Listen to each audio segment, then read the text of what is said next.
పోలీసులపై మాజీ మంత్రి కొప్పుల ఈశ్వర్ సంచలన వ్యాఖ్యలు చేశారు. లంచాలు తీసుకోకుండా పోలీసులకు రోజు గడవదన్నారు ఈశ్వర్. సమాజంలో దందాలపై నాయకులు దృష్టి పెడితే ఒక్క పోలీస్ కూడా విధుల్లో ఉండరని అన్నారు.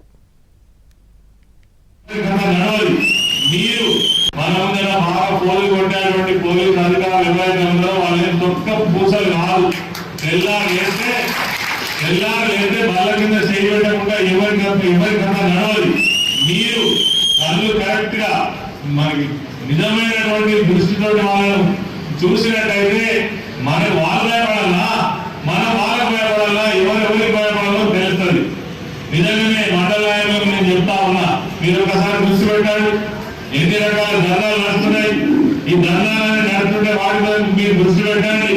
మేము నిజంగా వీళ్ళతో కలిసి లేకపోతే మా ఏ ఒక్క దండా కూడా నడవదనేటువంటి పరిస్థితి వస్తుంది. ఆ ప్రకారంగా కనుక నాయకత్వం ఉన్నట్టయితే మిమ్మల్ని చూసి వాళ్ళు భయపడతారు తప్ప వాళ్ళని చూసి మీరు భయపడేటువంటి అవకాశం ఎక్కడ కూడా ఉండదు.